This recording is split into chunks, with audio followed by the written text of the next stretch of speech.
Hello everybody and welcome back to the workshop for another round of experimentation. So a couple weeks ago I picked up another tool for this already overcrowded workshop, and that is a vibratory tumbler. In fact, you may have seen it crop up in the recent Aquakeras video where I used it just to give it a light satin finish to the brass little pieces that I made. And I basically want to try and learn how I can use this in my workflow, because I have a few ideas that I think could work with it, but I want to know for sure. And all I've done at the moment is a little bit of preliminary testing, and I haven't done a proper, thorough look at how it affects the different things that I make using the different media that I happen to have on hand. So I thought it'd be interesting to bring you guys along with the journey, and let's see where this goes.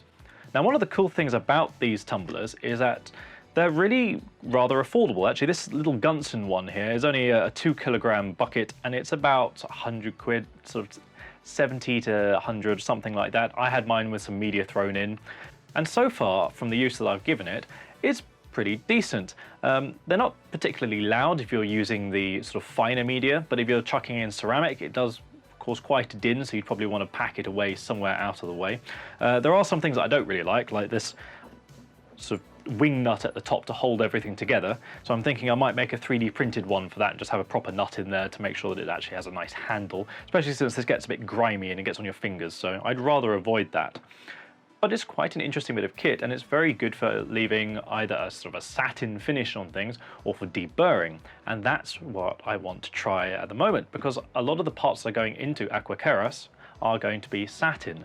So I thought it'd be quite a good idea to test it out and see exactly how you achieve that.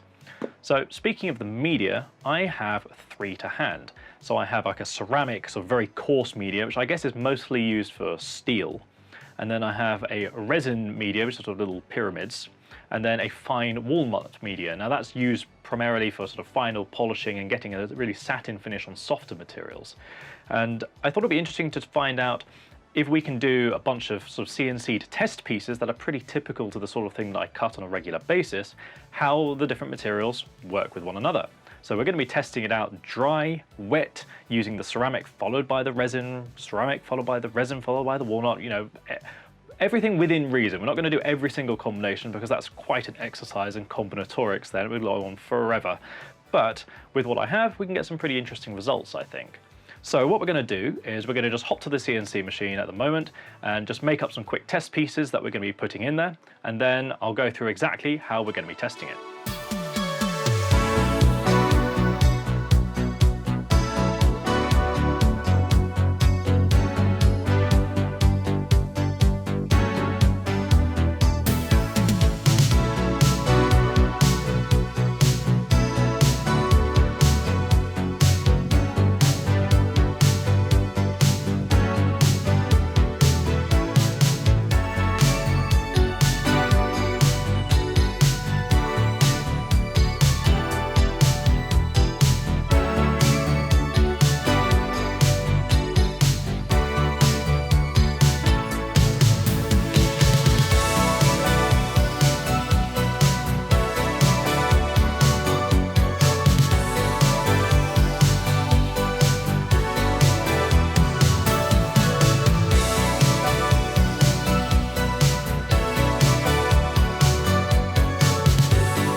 So now we've got this off the machine, we can have a closer look at what we're going to be doing and how we're going to be testing everything.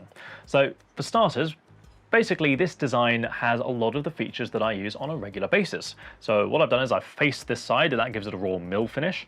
On the other side, this is going to be left completely raw.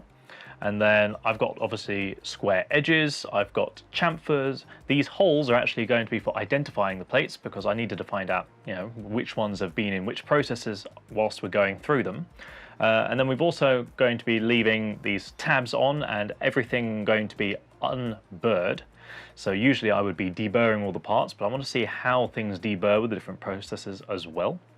And then things like the chamfers, and there's also sharp corners here. So this is a sharp corner and these are filleted. That way we can see how it reacts with corners, because if, for instance, the abrasive media, such as this ceramic, maybe that will round the corners too much, maybe it won't. Well, we don't know. That's the whole point of the testing. Now, moving on to the media, this is what we're going to be testing with currently. So we've got this really coarse ceramic media, and we're doing that one first dry, and then we're going to be doing some liquid in there as well. And then we're going to be doing the same thing here with the resin. So this is like the kind of triangular resin parts. Now what we're going to be doing, as well as doing some raw parts into the resin, we're also going to be taking some of the parts that were done in the ceramic and putting them in here just to see what happens when you basically change grits, because this is basically a finer grit than this one. And is it going to follow the same principles that you get maybe with sandpaper, or is it going to respond a little bit differently? So we're going to have some pure resin and some ceramic so that we can test things out. And then lastly, we're going to go with the walnut. Now I know how this one works normally, but I'm interested to find out how it works in conjunction with these other two, just like how we're doing with the resin. So what we're going to do is we're going to keep that one dry, because I don't think the walnut's going to be very easy to work with after it's wet, whereas these can all be quite easily removed, dried, because they're very heavy and quite large. This is very, very fine. I think you're not supposed to do that with the liquid, and if you are, I can't really remove it afterwards, so I'd rather not. So what we're going to do is going to fill up the tumbler with the ceramic, and we're going to get it going. We're going to be doing these ones for 6 hours. That's largely a daytime limitation, because I can't run this one overnight just because it's so loud. However, 6 hours should be enough with this particular grit to be able to get any of the meaningful results, and it's pretty in line with what I see when people are talking about doing ammo casings and things. They tend to leave it in 6 to 8 hours maximum, usually less than that, but we're going to go with that, so 6 hours should be fine. And we're going to run the resin at 12 hours just because it's much longer, but we can always take a look halfway through. And then we're definitely going to be doing nice long 12 hours with the walnut, and this one can be run overnight, as can the resin, so that's going to be nice and easy. So let's fill the tumbler up with the ceramic media and let's get testing.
Okay, so it's been a few days, and I think we've got some really interesting findings here.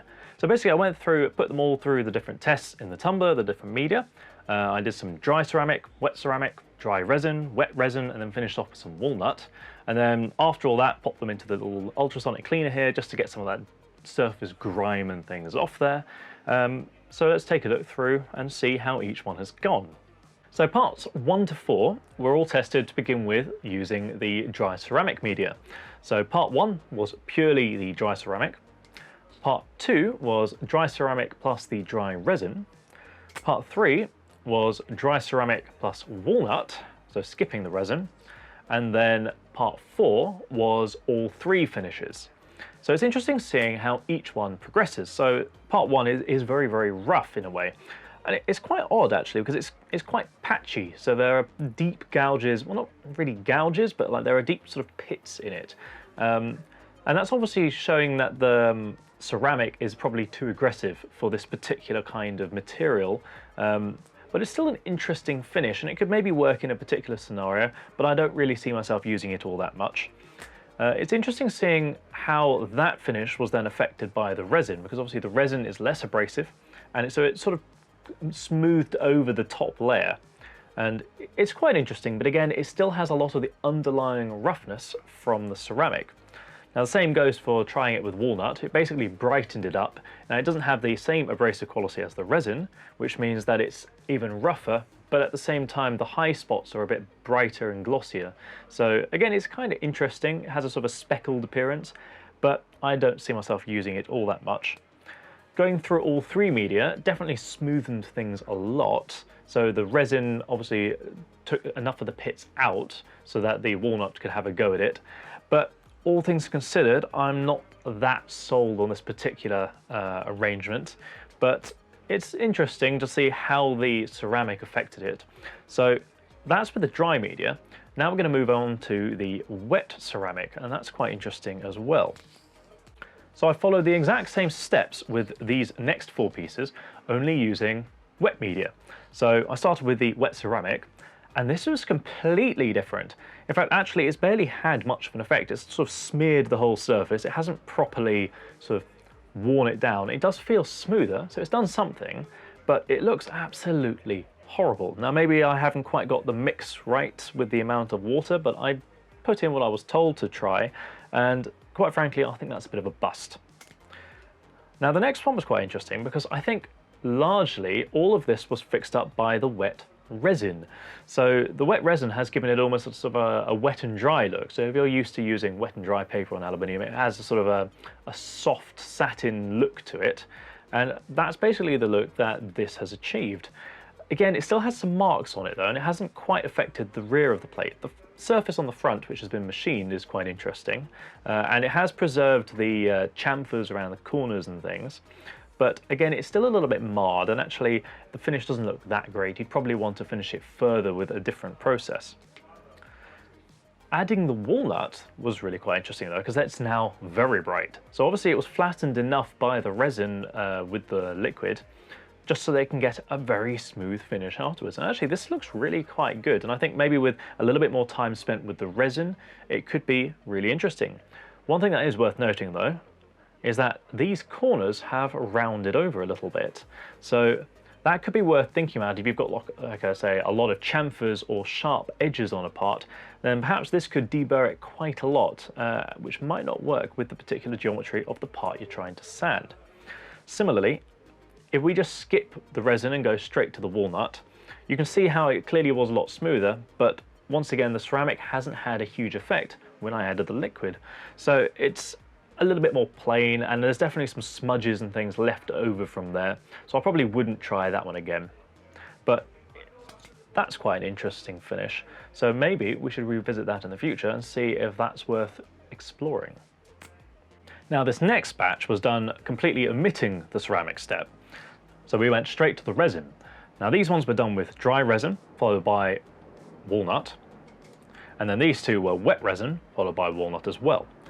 And it's really interesting seeing how different they are. So the two with the dry resin, I really like these because they've come out incredibly bright, and they've got an interesting matte sheen to them. In fact, it's actually quite similar to the look that you get with bead blasted aluminium, so the kind you'll find on maybe Apple hardware. And I really quite like that. And actually that matches a lot of the other things that I'd like to do in some of my own work. So I think that's definitely worth exploring. The other thing that's worth noting is that both of these haven't really rounded the corners as much, so perhaps the ceramic being so abrasive has had an effect on the corners, whereas the resin hasn't as much. Interestingly enough, if we added some water to the resin, so it's water with a little bit of soap as well, the effect is smoother. So they of course has smoothened it, much like if you were sanding with sandpaper and you add water to it. However, it's also made it much more matte, and it actually lacks that sort of sparkle that you get with the dry media. So I don't think I like this as much. It's definitely smoother. So maybe if you were going to be refinishing with something else, that would be worth looking into. But of these two, I like these the most. Now finally, we have our control and then plain media. So the media that I used was just walnut, and that's left dry. And this is by far the brightest and the smoothest of the bunch. But I say smoothest, it hasn't gone through any of the machining lines, so there are some very faint ridges from when I machined the surface, and it hasn't really smoothed those down at all, and that's just due to the walnut being so very light, and it's really just a polishing step. but it has brought out a really fantastic finish. So if you have a very flat part that you've come off the machine and it's got a really good finish to it, maybe just going straight with walnut for a while is actually a good idea. Again, it hasn't worn down the corners, which is nice, so the chamfers are still nice and crisp. However, I think you would have to go through the edges by hand just to make sure that they're nice and smooth and there are no machining marks left over from when you first processed it. But assuming that's all good, I think that's a bit of a winner. Now, comparing that with the control, I think it shows just how bright the finish off the mill is, and obviously this is oxidized a little bit over the last few days, but I do still really like this mill finish. However, it's not always appropriate, and actually you may not want this on a pocket, because if your machine is going to be accelerating, decelerating and so on, you might leave little swirly marks in there as much. So actually having a go at some proper sort of sanding would be probably a good idea for those parts. But it's very interesting seeing how all these have been affected. And one thing that you may have noticed from all these is that there's actually still some walnut left in these little holes. So these are the identifying holes, so I know which one's which. And obviously the walnut has really worked their way into them. Now you can remove that. I did actually remove it on one of the resin ones here. But I was a little bit worried that if I kept doing it for all of them, then maybe I would scratch it further and make it harder to see what's going on. So I just sort of decided to leave them alone. But that's actually worth considering, because if your part maybe has threads in it, you're going to have to fill all those up with screws quite tightly to make sure that the media doesn't get inside the threads, because it does get stuck and compounded inside. Also, if it has lots of small gaps in it, you're going to have to figure out how to either fill those up before you put them in, or how you're going to get it out afterwards, because the ultrasonic cleaner did absolutely nothing to remove this stuff. It's too wedged in, it's really quite firm. You have to use a sort of a scriber or some tool basically just to lever it out. And it's quite a bit of work to do that if you have a lot of holes in a part, or a lot of particularly small pockets, lines, chamfers, that sort of thing. So that is worth considering, I think. Now, one thing I would like to try in the future is more media. I'd like to see what the effects of maybe steel beads, different types of resin geometries and things could do for this. Now, the only reason I haven't got all of that to begin with is because the lockdown. We were basically only able to get a few things at a time, and actually you were either having to go with sort of industrial quantities of 20 kilos of media, which, well, I don't need 20 kilos of media, or they were just out of stock for the places that do a lot of the smaller ones, or many of them just stick with these basic media because this is the kind of stuff you tend to use for cleaning up screws, bolts and things for maritime use, or for ammunition casings, that sort of thing. So this is what I had to hand, but it'd be interesting to see with some future things, especially when I've hopefully got a sandblasting setup set up one day. Maybe some of that work will actually work in the tumbler as well. Who knows? I guess we'll have to see.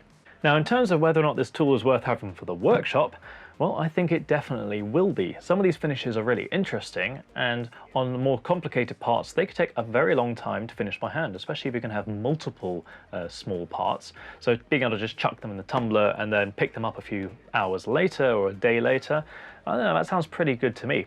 Now, you may have noticed in the video that this handle mysteriously appeared. Yes, well, I got completely fed up of using the little wing nut, so I just went and 3D printed a handy little handle here. Very simple, just using PLA, and it slots in with an M6 nut in there, which fits perfectly with that.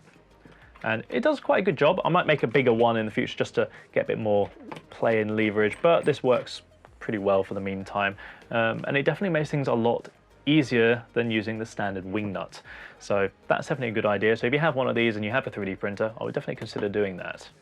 Now, if you do fancy getting one of these yourself, I'm going to be popping this one in the description so you can see exactly which one I've got. They're all made in China, so basically you want to sort out one which is locally available. Now, if you did enjoy this little testing session, then be sure to subscribe to the channel, because we've got plenty more like it on the way, along with tutorials, fantastic builds, project logs, you name it. And also, don't forget you can find us over on Facebook, Instagram, builds.gg and Twitter. We're also on Discord, so pop in, say hi, show us your project logs. I'd love to see them. While you're at it, if you'd like to support the channel, don't forget to pop over to the BitTech merchandise store linked below and see if anything strikes your fancy. Take care, folks, and I'll catch you next time.